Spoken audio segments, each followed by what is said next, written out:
Écoutez, ô amis, car quelque chose de merveilleux et à la fois terrifiant s'est produit en terre d'Amérique centrale.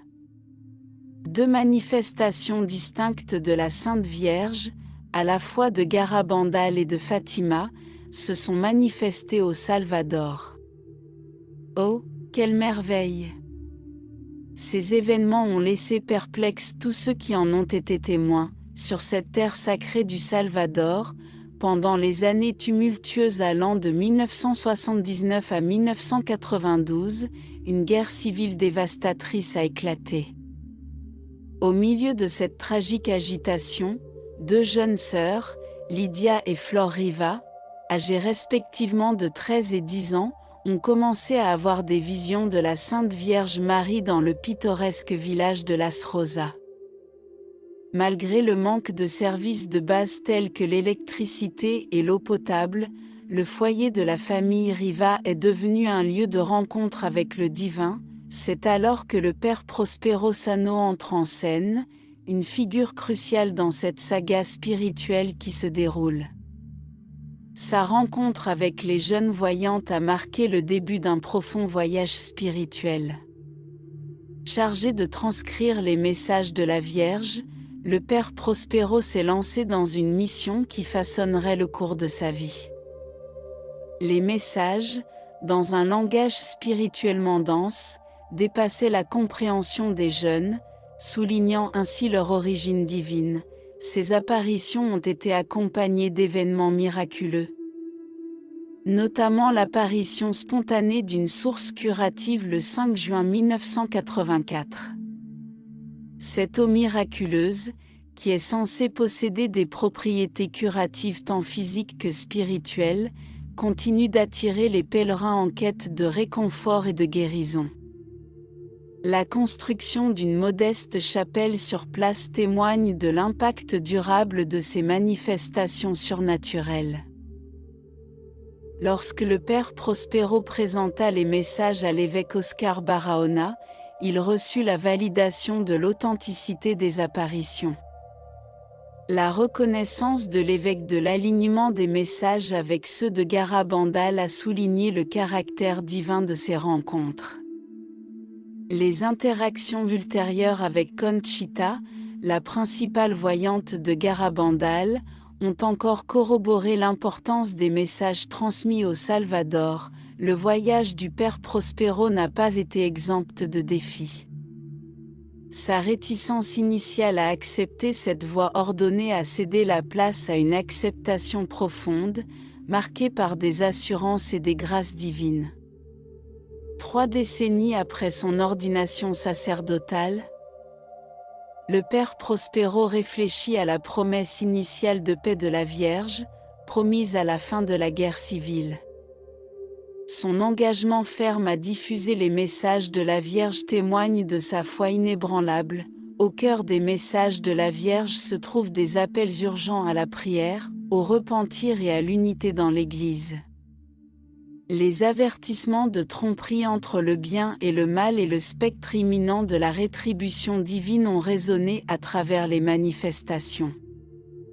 Les invitations de la Vierge à la prière familiale, en particulier à la récitation du chapelet, ont souligné l'importance de l'engagement spirituel collectif.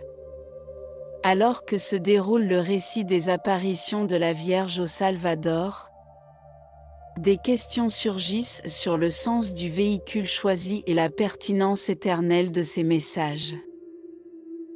Lydia et Flor Riva ont emprunté des chemins divergents, tandis qu'une sœur choisissait la sainteté du mariage et s'installait aux États-Unis, l'autre embrassait une vie consacrée à l'Opus Dei.